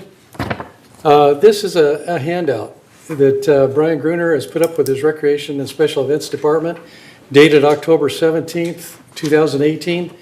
Very, very informational. So if you can get your hands on this, folks, I mean, this will give you a guide to what's coming up in the near future and maybe some long-term stuff. But there's so many things that are happening here the recreation is putting on. We need to ask people to really be aware, look for flyers in the clubhouses as well as here in the community center and through our recreation department. You may be missing out on a lot of things. So please be aware of that and pick up the information. Thank you. Thank you. Steve. I know it's Steve, my microphone. Thank you very much, Steve. The next report is on the Finance Committee, and I attend the GRF Finance Committee along with Jack, and there is nothing to report other than the fact that our next meeting is December 19th at 1:30 in the boardroom. So the next is landscape. This is Well, the GRF only thing landscape. is, after a long time of no landscape committee in GRF, the first landscape committee meeting will be the same day, December 19th, 2:30, in Sycamore Room. So that means if you're on the landscape committee, you can't be on the finance committee. I don't know about that. Well, because they're at the same time. That's pretty odd. that No, they're, one you know- is 1:30, one is Well- 2:30. Finance has Boy, to that's talk quick. fast. Yeah, so all right. Thank you, James. And I don't know why they didn't have a landscape committee, but it's good to see that they're going to start up again. Yeah. Do you know who the chairs are of the committees yet? Well, for so G- right now, it's still the bird model. Okay. Yeah, All right. I suggest to them bird model and Jen Matson, they swap the position, but they have not done so. Okay. Cheryl, has the new list come out with GRF committees yet? They are voting on that on December 5th, and that's when it will come out. Okay. Thank you. All right. The maintenance and construction, anything to report? Director Frankel? Ernesto briefed the committee on the project's status report, and there wasn't anything of any particular significance. He went over it line item by line item. Thank you. Media and Communications, Director Bruninghouse. Yeah, a couple of things. The committee met on November 19th, and as Siobhan mentioned, we are done with analog conversion on December 3rd. There are still residents who are having problems adjusting to the digital world, but there are solutions, and staff is working with these folks to try to make sure they have television. The second thing is that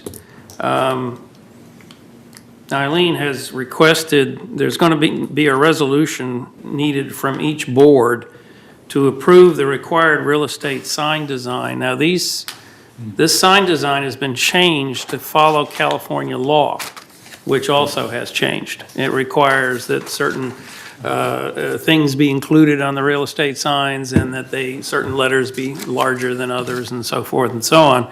So we have a sign design. It was approved by the GRF Communications Committee, and it will go to the GRF board, and then it will show up as a resolution on our agenda for our December meeting. Will the signage resolution also include a reiteration of what the signage rules and regulations are? I don't know. I honestly don't know what Eileen's going to prepare. We do have rules and regulations Yeah, on signage. I think that, Cheryl, if we could ask that they're put together, because I think it's good for us to know and to remind our residents what the rules and and not only what the sign is supposed to look like, but also where they're supposed to be. There've been so many changes, so that we know. So if you see a real estate sign illegally posted, then, then we would know what we're supposed to do about it. So it really is like a topic. You'll see them, like I saw a real estate sign that was out on Saturday, and it was still there on Monday. And so I think that because it is our community that the signs are in. They're in Third. Kush is sitting there with his hands folded. But. Going to sleep. No, because so we just have to, I know, so we just have to not only look at the signs, but then also know what the rules are on the signs, so that we try to make sure. Big part of it was not to have this place be a cluttered mess. And that's what we really have to go. Can I follow up on what you said? Feel free. Thank you. Use your mic. Use your microphone. Thank you. What happens if the signs are left behind? The security picks them up and keeps them in a certain place which all the realtors know. And they can go pick them up. So that's why they were left behind. Maybe the security, obviously, first of all, the realtor forgot to pick up the signs, but then they were still there as the security did not pick them up. Well, but the thing is because that brings up a very interesting. I'm not pointing fingers. No, but no, but that brings up a very interesting thing. Yeah. Security is supposed to be here to be security. So if they're spending a lot of time picking up, I'm just saying, picking up signs that people are leaving around, that doesn't make sense. So if somebody keeps leaving the signs around, are there any repercussions? So it's just a whole big area, and it's really not GRFs as much as it is the housing mutuals. We just want to be sure that when this comes up, that we work closely with United. Yes, John? I just wanted to add, I was also at the meeting, and Eileen's got every base covered, it seemed to me. She mentioned about picking up signs, they were coordinating with security. So we can just ask her to give us something to communicate to the residents, and I'll bet that would resolve it. Yeah, that'd be great. I mean, and especially, for us, because we live here too. All right, that's excellent. Thank you for all of your comments. All right, so the Mobility and Vehicles Committee? This is perhaps the most volatile committee of GRF, and Is that why you're losing your voice? no, I am losing, I have lost it because my wife had a cold and she passed it on to me. So don't kiss me. We did away with the 7-day-a-week bus system, scheduled bus system, and then there was a lot of objections, and so there was a motion made to go back to a 7-day-a-week bus system scheduled and keep the plan a ride.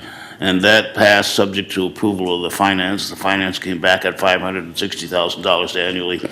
And so without any further ado, the concept of passing it was dropped. Then at the last meeting, staff came in and presented all the pluses and minuses of the plan a ride system, and there are some minuses. So as a consequence, at the next meeting, there will be a motion, and I will make the motion, that we reconsider going back to the 7-day-a-week scheduled bus system. So we'll see what happens. Okay. Thank you. And on the Security and Community Access Committee? Yeah, Director Bruninghouse. We met on October 22nd, and therefore the first item that Tim talked about was the RV update. As you know, RVs were parked all over the place when we were trying to redo the RV lot, which has been done, looks very nice. At that point of the meeting, Tim indicated that residents have until October 30th to remove their RVs and boats, I might say, from the streets. And after that, security is going to be giving citations. So if Well, they're- are they still things parked? No, I don't think so. No, we got to remember, this was back in No, October. I understand, but I mean, Okay, the second thing that the committee approved was Tim's illegal dumping reward program. They're going to recommend that to the GRF board, $100 reward. we actually, I think it came to the Finance Committee. Jack, was it there? I don't recall. Because I know that we had a big discussion about the fact that we did not want to financially reward people for telling on their neighbors. That we voted against it. Because we Okay. said that, you know, it's enough that we're asking residents to let us know if people are out of compliance, but we didn't want to set up any type of system where you paid people to turn people in. I mean, you know, it was, so we did vote against it. And I hope it doesn't come up again, but. Well, it has to go through your Well, committee anyway. the thing is that it came to finance, I believe. It had to be finance. And then finance is supposed to take something and bring it to the board. Right. And they're supposed to, when it goes on the board agenda, say this was voted not approved at the committee level. Right. So, okay. well, And so- the next item, we were informed that we're going through a process now of replacing the dumb cards, the dumb ID cards that we have with intelligent cards. And we've already installed the readers in all of the necessary areas, including recreation and the elevators and everywhere else that'll take, I guess they'll take both, right? Siobhan, and the ID card, the blue and white ID cards. And the way we're going to roll this out, I guess, is when you go into, get a new card or how's that going to work? Because we've got to replace all of them. I know it's a phased approach, Roy. The specifics of it, I'm not familiar with. Okay. Somebody- Anyway, that's on the agenda. And then finally, golf cart registration. By the deadline, we had 1,062 carts were registered, but we still have about 100 carts that are not registered. Deadline has passed and citations will now be issued. This is a question for you, Siobhan. Somebody told me that they had to get a new ID card and they used their picture that they had had for 15 years. Is that, you know, like, that's a good thing probably because you want to look younger, but do we update? Is there a picture update thing? Because you have to do that for your passport. I've You heard- can't keep using that same one from when you were 21. I've heard the same question, and we are looking into it. Okay, because I didn't know what to say. I just said, I'm going to check on that. Well, it is most efficient to reuse the Well, earlier photo. but how yeah. secure is it? I understand. That's why we're talking about it. All right. Put that on the notes, Cheryl, so we don't forget. We don't want to forget that one. Okay, the next, and I know that at some time we're going to be updated as to when the gates are going to be installed, but I won't go into that now. Well, we were overpromised. We already discussed that. We were overpromised. Is there anything to report on the Disaster Preparedness Task Force? Yes, John. John, anything?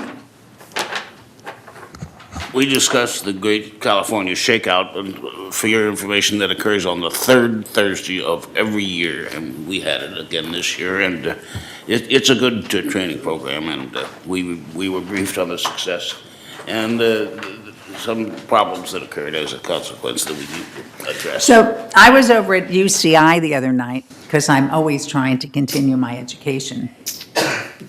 And I noticed, I was at the Beckman Center, and they have signs on the walls about what to do if there's an earthquake. It's like an earthquake preparedness sign on the wall.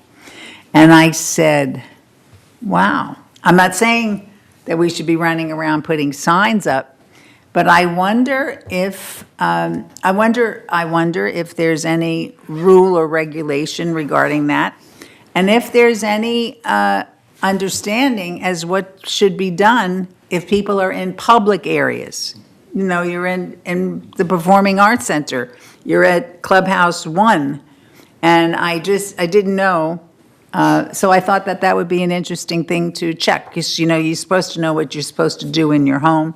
But is that covered in disaster preparedness? Well, it's an issue that the Disaster Preparedness Committee will certainly discuss, and I'll be glad to bring it up. Yeah, I was going to take a picture of the sign, but I didn't want to look Or weird. let Roy bring it up. But I thought that was really, that was interesting. I mean, we didn't have them in hotels in the meeting rooms, but I didn't know if there was something different that was going on.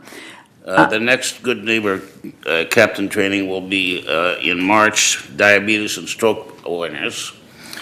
They talked about emergency water and gas shutoffs, and once again, the subject of building captains came up. And there are probably very few building captains that know how to shut the water off on these three-story buildings. But nevertheless, it's not something that you do quickly, because you can break the valve and then the fit hits the fan. So it's an issue that has to be addressed, and Tim is going to address that. And that's the extent of my report. Thank you very much. So at this point, we would have an opportunity to have director comments, and after that, we can recess for lunch and to reconvene at executive session. So I'm going to go around the table and ask if anyone has anything that they want to add. Paul, anything? Bunny? No. John? No, thank you. Jack? Oh, James isn't here. Oh, Steve? No. No comment. No, thank you. Okay, so all, thank you very much. We are now recessed.